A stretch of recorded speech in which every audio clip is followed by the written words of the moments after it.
There's another push underway for a national ban on native forest logging. It's being led by the independent MP for Mackellar, Sophie Scamps, and it's garnered support across the political spectrum. At least that's how it seems. The New South Wales and Tasmanian governments have been under pressure to act on native forest logging after WA and Victoria committed to ending it in 2024. Consultation has begun with key groups and experts over planned changes to Australia's national environmental laws, and the Albanese government has faced pressure to end native forest logging as part of those reforms. Independent MP Sophie Scamps is one of the politicians leading the change. She joins us now on ABC News Radio. Good morning to you. Good morning. OK, we talk about this, it seems, quite a lot on ABC News Radio, and not a lot appears to change. So can we begin with the state of our native forests right now? What state are they in? Well, we saw with reports like the State of the Environment report that Australia's environment is in a shocking position, and it's made for devastating reading. We saw that there were 19 ecosystems on the brink of collapse, and our native forests are one of those areas. So we've got projections that our koalas will be extinct in the wild by 2050 if we don't act. We've also got the greater glider. We've seen what has happened in Talaganda. It's very difficult to log our native forests and conserve our species at the same time. And Australia leads the world when it comes to extinctions. We're responsible for 35% of all mammal extinctions in the modern era, and that is not a good place to be. So we do need to act, and now is the time to act. We've had Victoria move, as you said, and we've had WA both phasing out logging by 2024, and we're calling for New South Wales and Tasmania to do the same thing. Yeah, why are you making this call today? Well, we're in a position, we're in a climate crisis. We need to act. This year has been the hottest year on record. We're also in an environmental crisis. As I said, the State of the Environment report made for very dire reading, and we're in an extinction crisis. So all those things add up, and our native forests are homes to our native species. We need to act. Forests are an enormous storage of carbon. So we need to do it for climate reasons, we need to do it for environmental reasons, and we need to do it for extinction reasons. And we know that it's possible. There's 70% of Australians support the phase-out of industrial-scale logging of our native forests. And we also know that it's loss-making. It doesn't even make a profit.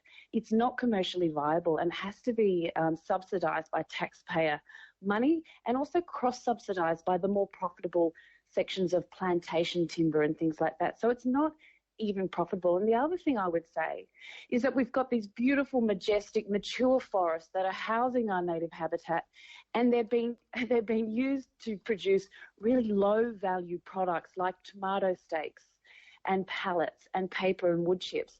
So there is an intrinsic value in our trees, and we know that now is the time, as we face all these crises, that we need to act now.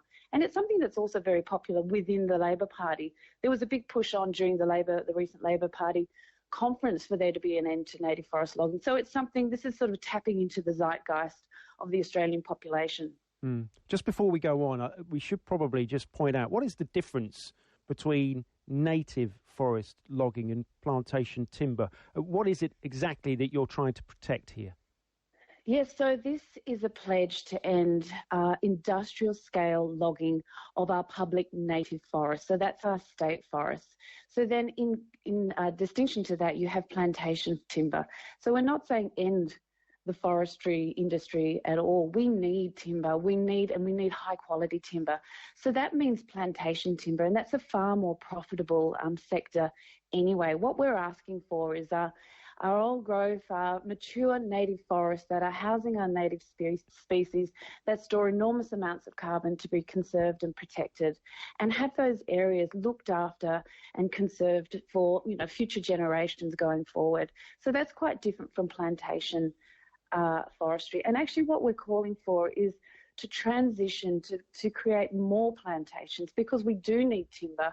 We know we need timber for the housing industry. We know that we will need timber into the future. It too is a highly valuable product. And we also need to protect our timber communities as well.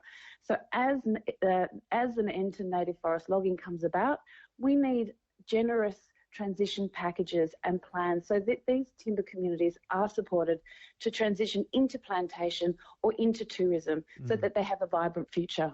Yeah, because I guess, look, many of us would have been on the road and we'd have seen a logging truck pull out of a forest somewhere or the bush somewhere with felled trees on the back, and you can't help but feel a little bit sad for those beautiful trees having been felled. But the fact of the matter is that the forest industries here support almost 100,000 jobs, and it's a multi-billion-dollar industry, so you must be getting a fair bit of pushback from the industry on this. Well, yes, as I said, so native forest logging is only 10% of the industry. So already it's a minor part of the industry. And what we're calling for, the actual profitable part of the industry, is plantation-based timber. So that is what we're calling for, not for an end to the industry wholesale, but an end to native forest logging. And we can see that when we say end of native forest logging, it's that clear fell logging, it's that burning afterwards and that release of carbon into the atmosphere. We've had the hottest year on record. We're at an extinction crisis and we're in an environmental crisis. We do actually need to act. It can't go on as business as usual.